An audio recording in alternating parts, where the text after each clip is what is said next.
जो हम सोच भी नहीं सकते थे वो अल्बर्ट आइंस्टाइन सोच कर और कर कर दिखाए। अल्बर्ट आइंस्टाइन एक फिजिसिस्ट थे जो theory of relativity is equals to mc square और फोटो इलेक्ट्रिक के लॉज बनाकर दुनिया को सरप्राइज कर दिए थे।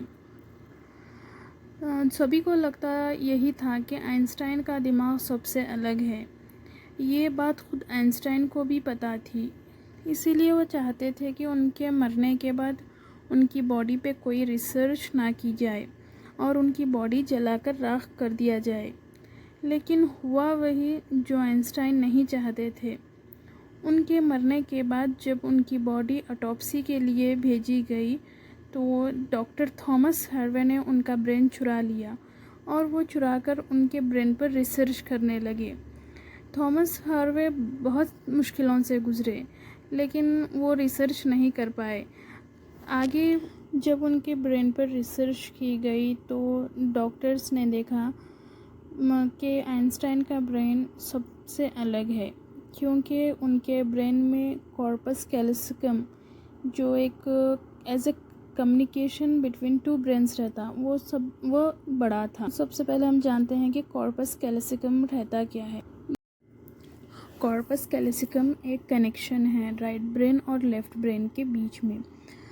समझिए जब हम कीबोर्ड पर दोनों हाथ से टाइपिंग कर रहे हैं और हमसे कुछ गलती हो गई तो हम सडनली अपना राइट हैंड यूज़ करते हैं, तो राइट ब्रेन लेफ़्ट ब्रेन को ये सिग्नल देता है कि कुछ मिस्टेक हो गई है और उसको रेक्टिफाई करो। तो आइंस्टाइन का कॉर्पस कैल्सिकम बहुत बड़ा था।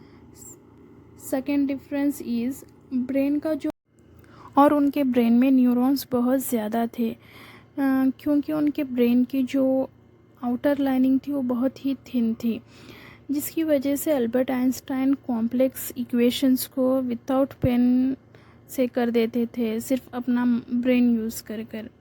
लेकिन सवाल वही है कि क्या आइंस्टाइन स्पेशल ब्रेन के साथ बर्थ लिए थे या बाद में उसमें चेंजेस आए थे। रिसर्च के बाद पता चला कि जब वो छोटे थे तो वो 5 साल तक बोल नहीं पाए थे और उनका जो मेमोराइजिंग पावर था वो बहुत ही लो था, जिसकी वजह से वो जो छोटे छोटे इक्वेशंस को भी बाय हार्ट नहीं करते थे, वो नंबर्स को लॉजिक लगाकर अंडरस्टैंड करते थे, ना कि रट्टा मारते